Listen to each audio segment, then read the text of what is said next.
If this whole podcast is about how we share our faith, Yeah. and you've now reached this stage in a conversation with somebody who says, I am convinced that those are the three important things, and I'd like to look for this rescuer. Mm-hmm. Why do you think there's a rescuer, and why do you think there is, or why should I think there is? What hope do I have to stand on or lean on? Yeah, so we can now that we have like the broad outline of this new concept of God that we're both utilizing, which is just willing and able to rescue from the predicament. Well, now what might that God be like? And now we're with each step of this, we're kind of going into a slightly more speculative domain. Mm-hmm. But at least as far as our powers of reasoning and experience can take us, what could we expect that kind of being to be like? Or maybe even what would that being have to be like to even be a rescuer at all? Yeah. So you might think this being has to be everlasting. Mm-hmm. It can't itself succumb to death. Then there's not really a great hope that I will either. Yep. So, right? So Yep. this being is everlasting. It would also have to be morally perfect. If at any point it erred morally or made a mistake, I now lose confidence that it will be a genuine guide Yep. for me in my moral progress. Mm-hmm. So we have an everlasting, morally perfect being. To solve the evil situation, I mean, you have to have quite a bit of control in the driver's seat of world events. The way things are. A great amount of power and knowledge. Mm-hmm. So an extremely powerful, knowledgeable, morally perfect, everlasting being. Okay. Well, Yeah. so someone that might be worried about this concept at the outset, like we're starting to approximate. That sounds pretty classic. Yeah. That sounds like classic It's God. a classic monotheistic. Yeah. But see how we did that? We got there from a position that everyone can agree on. Yeah. Instead of read this book Yeah. Right. that was written a long time ago. Yeah. And maybe you do get some of those concepts from there. I think you do. And Yep. but here's a way that you can get to that point without using something that already has you committed to the whole inquiry being answered in the first place. Yeah. That's really good, man. So now we have kind of a police profile sketch, Yeah. where they write Have you seen this man? They ask the witness to describe it. Okay, I'm looking for these things. So everlasting, that's morally perfect. Okay, so what would it mean for God to be in the business of rescuing when it looks this way? So a morally perfect God would want to self-reveal itself in such a way that doesn't override your free will, let's say, or would want to be non-coercive. Particularly to rescue you from the moral predicament, you can't just like force your body to be generous or something. It's Right. like that. There needs to be a wooing. That would be no rescue at all, because that would be categorically amoral. Just Right. to force an automaton to do things. Right. So there needs to some wooing, character some formation. invitation, Yeah. and some deft nimbling or being nimble and guiding someone. Yeah. So you might expect the workings of such a being to be subtle, to not be extremely obvious, to be hard to come by in a way, and not so spectator-ish and just observable from afar. You'd want the evidence of that being existence to be transformative inherently, which is part of the reason why I, from the outset, distrust any real natural theology argument, because it makes knowledge of God come on the cheap in a spectator way that doesn't inherently challenge or lead to my own moral formation. Yeah. You don't necessarily need skin in the game. Yeah. That's really cool, man. I like what you're laying out. So this ultimately kind of leads to the advice of practicing a devotional experiment. Sometimes it's been called that. And that means making oneself available and open to receiving evidence of God in those subtle ways, and not expecting there to be fireworks in the sky.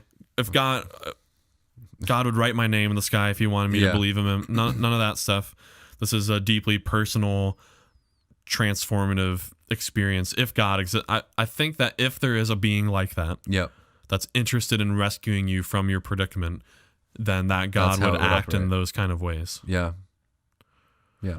And you feel like you have reason to think you've seen that in your own life. I do. And the reason I'm a Christian still is I think that Jesus of Nazareth is a good candidate for like identity for that Yeah. God as rescuer. I think. Yeah. It fits the police profile pretty well. Yeah. And of course I could be wrong, and I don't have certainty about that.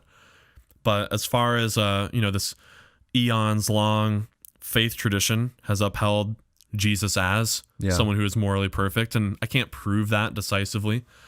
And this also could be from my own cultural upbringing and tendency to imbue or to cast my vision of what God is like in Jesus-y terms. Like if I have a religious experience, I might have this tendency to think of it in Jesus-y ways. Sure. But at the very least, I do find myself thinking I'm having this experience of the risen Christ, let's say. Yeah. Part of the Jesus story is the conquering of death, which relates to that first predicament. Someone that Right. it seems like has not undergone personal death in a way that corresponds to their physical death. And seem to demonstrate mastery over it, rather than like a Lazarus figure who there's a story of him resurrecting, but he didn't. He was subject to it all. That happened to him. Yeah. He did not make it happen. Right. Right. So again, those myths, I guess, or legends or stories about Jesus could all be mistaken, and I'm incorrect. But yeah, I guess I have.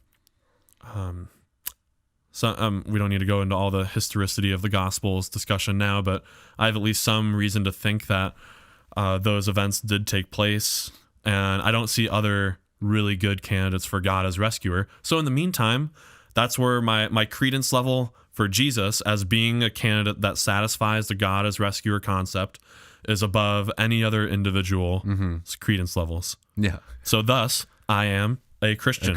And I follow that being. Yeah. And I've placed my hope and trust in it.